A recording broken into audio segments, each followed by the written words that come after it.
8 ते 10 दिवस टिकणारी आणि थंडीच्या दिवसामध्ये तर आवर्जून बनणारी अशी ही शेंगदाण्याची पोळी करायला एकदम साधी सोपी आहे आणि पटकन म्हणजे एक अर्ध्या तासामध्येच ही पोळी तयार होते आणि 8 ते 10 दिवस तरी आरामात टिकते. आणि चवीला देखील तेवढीच ही पोळी भारी लागते, कारण आपण ह्यामध्ये गूळ वापरलेला आहे. त्यामुळे ही पोळी खायला एकदम अशी भारी चवीला लागते. आणि व्हिडिओ शेवटपर्यंत नक्की बघा, कारण यामध्ये मी बऱ्याच काही अशा टिप्स सांगितलेल्या आहेत.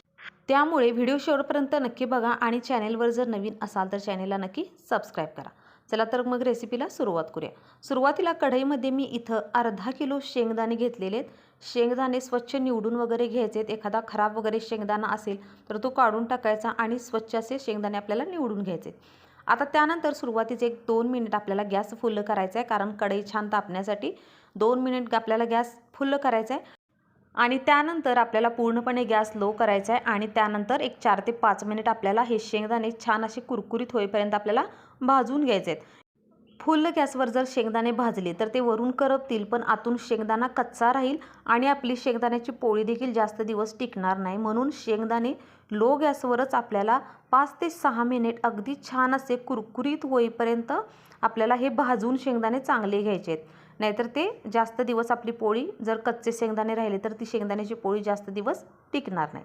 एक 5 ते 6 मिनिट झालेले आहेत. शेंगदाणे छान असे भाजले गेलेले आहेत. आता पूर्णपणे थंड झाल्यानंतर आता मिक्सरमध्ये आपल्याला हे शेंगदाणे मिक्सरच्या भांड्यामध्ये आपल्याला घालून घ्यायचे आहेत. जेवढी निघता येतील त्याची वरची मी टलफरी याची काढून घेतलेली आहे. तुम्ही नाही टलफरी काढली तरी चालतील, पण मी थोडी थोडी टलफरी याची काढून घेतलेली आहे. आणि अशा पद्धतीने आपल्याला या शेंगदाण्याची बारीक अशी पावडर करून घ्यायची. अगदी शेंगदाण्याची जास्त भरड देखील आपल्याला करायची नाही. आता त्यानंतर चवीसाठी आपल्याला गूळ घालायचा आहे. जेवढे शेंगदाणे होते त्याच्यापेक्षा थोडासा कमी मी इथं गूळ वापरलेला आहे आणि चवीसाठी थोडीशी वेलची पावडर घालून पुन्हा आपल्याला मिक्सरला हे फिरवून अशा पद्धतीने घ्यायचं आहे. तुम्ही बघू शकता आपलं मिश्रण अगदी हे छान असं सारण तयार झालेलं आहे आणि याचा लाडू देखील तुम्ही वळू शकताय. बघू शकताय की अगदी छान असा लाडू देखील अगदी सहज याचा वळला जातोय. एवढं हे मिश्रण आपलं अगदी असं परफेक्ट आपल्याला झालेलं आहे. आता हे आपण एका ताटामध्ये आपल्याला हे काढून घेऊया. आता ताटामध्ये काढल्यानंतर आता याच्यावरती थोडंसं आपल्याला जायफळ देखील नक्कीच थोडंसं आपल्याला याच्यावरती घालायचं आहे, किसणीने किसून अशा पद्धतीने, जेणेकरून शेंगदाण्याच्या पोळीला फ्लेवर असा आपला छान येतो. म्हणून थोडंसं जायफळ यामध्ये नक्कीच वापरा. आता हे हाताने आपल्याला थोडंसं मिक्स करून घ्यायचं आहे. आता आपलं हे पोळीमध्ये भरण्यासाठीचं सारण आपलं इथं हे तयार झालेलं आहे. आता सारण तयार झालेलं आहे. आता आपण याचे पीठ देखील मळून घेऊया. तर इथं मी 3 वाटी गव्हाचं पीठ घेतलेलं आहे आणि यामध्ये मी 3 चमचे बेसन घातलेलं आहे. यामुळे अगदी आपली शेंगदाण्याची पोळी ही अगदी खुसखुशीत होते. त्यामुळे बेसन थोडं नक्कीच वापरा. आता चवीनुसार थोडंसं आपल्याला मीठ घालून घ्यायचं आहे आणि 1 चमचा यामध्ये पिठामध्ये आपल्याला तूप घालून घ्यायचं आहे आणि हे तूप पिठाला छान असं आपलं चोळून घ्यायचं आहे. आणि त्यानंतर आपल्याला थोडं थोडं पाणी घालून या पिठाचा आपल्याला गोळा बनवून घ्यायचा आहे. अगदी पीठ आपल्याला हे सैल देखील करायचं नाही किंवा अगदी जास्त घट्ट देखील आपल्याला पीठ करायचं नाही. मीडियम असं आपल्याला हे पीठ छान असं करून घ्यायचं आहे. आणि पाणी एकदम घालू नका, पीठ सैल देखील होऊ शकतं. त्यामुळे लागेल तसं तुम्हाला थोडं आपण यामध्ये पाणी ॲड करून आपल्याला पीठ हे मळून घ्यायचं आहे. त्यानंतर आपल्याला काय करायचं आहे, हाताला थोडंसं तेल लावून घ्यायचं आहे आणि पुन्हा हे पीठ आपल्याला छान असं कुस्करून घ्यायचं आहे, जेणेकरून आपल्या शेंगदाण्याच्या पोळ्या ह्या अगदी खुसखुशीत होतील. त्यामुळे थोडंसं हाताला आपल्याला तेल लावायचं आहे. पुन्हा 1 मिनिटभर हा गोळा छान असा आपल्याला कुस्करून घ्यायचा आहे आणि त्यानंतर हे पीठ आपल्याला एक 10 मिनिट मुरण्यासाठी झाकून ठेवायचं आहे. पण याच्यावरती देखील आपल्याला थोडंसं तेलाचा हात लावून घ्यायचं आहे आणि त्यानंतर एक आपल्याला 10 ते 15 मिनिट हे पीठ आपल्याला असंच मुरण्यासाठी ठेवून द्यायचं आहे. आता एक 10 ते 15 मिनिटानंतर काय करायचं आहे, आपल्याला छोटे छोटे याचे गोळे बनवून घ्यायचे आहेत. जेवढा लिंबू असतो ना त्याच्यापेक्षा अगदी मोठा मी साईजचा गोळा इथं बनवून घेणार आहे. तुम्हाला ज्या साईजच्या शेंगदाण्याच्या पोळ्या करायच्या आहेत त्यानुसार तुम्ही गोळा कमी जास्त करू शकता. मी इथं एवढा लहान साईजचा म्हणजे असा मीडियम साईजचा गोळा इथं बनवलेला आहे.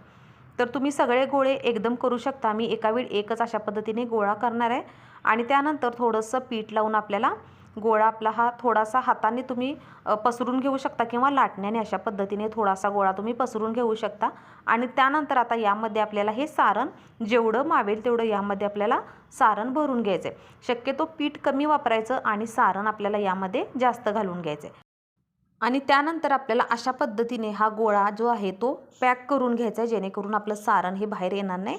म्हणून वरचं एक्स्ट्राचं जे पीठ आहे ते आपल्याला याच्यामध्येच घालून अशा पद्धतीने आपला हा गोळा इथं बनवून घ्यायचा आहे। आता हा गोळा तयार झालेला आहे। आता पिठामध्ये आपल्याला हा गोळा थोडासा बुडवून घ्यायचा आणि त्यानंतर हाताने आपल्याला अशा पद्धतीने थोडंसं सुरुवातीला पसरून घ्यायचं आहे, जेणेकरून काय होईल, सारण हे अगदी आपलं कडेपर्यंत जाईल। म्हणून सुरुवातीला हातानेच आपल्याला थोडंसं हे गोळा पसरून थोडासा मोठा करून घ्यायचा आहे आणि त्यानंतर गरजेनुसार पुन्हा थोडंसं पीठ लावून घ्यायचं आणि त्यानंतर आपल्याला ही पोळी लाटून घ्यायची। पोळी अगदी जास्त जाड देखील लाटायची नाही किंवा एकदम अशी पातळ देखील नाही, मीडियम अशी जशी आपण चपाती लाटतो अगदी त्या टाईपमध्येच आपल्याला साईजला ही पोळी आपल्याला लाटून घ्यायची। अशा पद्धतीने मी इथं माझी ही पोळी लाटून झालेली आहे। आता त्यानंतर तव्याला मी थोडंसं तूप लावून घेणार आहे। तुपाऐवजी तेल वापरलं तरी चालेल।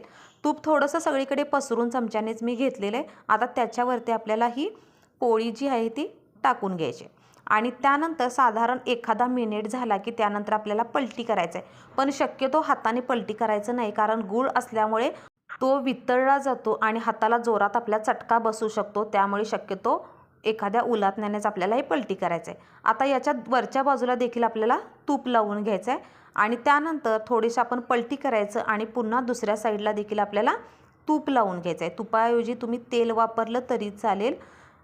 फक्त पलटी करताना तुम्ही हाताने पलटी याला करू नका, नाहीतर चटका गुळाचा जोरात बसतो। त्यामुळे शक्यतो चमच्यानेच आपल्याला हे अलटी पलटी करून मीडियम गॅसवर आपल्याला एक 2 ते 3 मिनिट ही पोळी छान अशी आपल्याला खरपूस होईपर्यंत आपल्याला छान अशी भाजून घ्यायची। तुम्ही बघू शकता की अगदी पोळी आपली ही छान अशी भाजली गेलेली आहे। दोन्ही साईडने छान मी अशी खरपूस याला या साईडने देखील भाजून घेतलेली आहे, जेणेकरून खाताना ती एकदम अशी खुसखुशीत लागते। आता ही पोळी आपली भाजलेली आहे, आता आपण याला साईडला आपण काढून घेऊया आणि त्यानंतर अशा पद्धतीने मी तुम्हाला अजून एक पोळी दाखवते। या पोळीला देखील वरून मी थोडंसं तूप लावून घेतलेलं आहे आणि ही देखील पोळी मी इथं अशी भाजून घेतलेली आहे, पण चमच्यानेच आपल्याला अलटीपलटी करायचं आहे, हाताला चटका बसू शकतो। तर अशा पद्धतीने इथं मी जवळजवळ 10 ते 12 पोळ्या मी इथं सुरुवातीला बनवून घेतलेल्या आहेत। प्रवासात घेऊन जाण्यासाठी या पोळ्या म्हणजे बेस्ट ऑप्शन आहे, कारण 8 ते 10 दिवस या खराब होत नाहीत। त्यामुळे तुम्ही प्रवासात या घेऊन जाऊ शकता। तर तुम्ही देखील अशा पद्धतीने नक्की शेंगदाण्याच्या पोळ्या करून बघा। व्हिडिओ कसा वाटला हे कमेंट करून सांगा आणि व्हिडिओ थोडा जरी आवडला आणि चॅनेलवर जर नवीन असाल तर चॅनेलला नक्की लाईक, शेअर आणि सबस्क्राईब नक्की करा।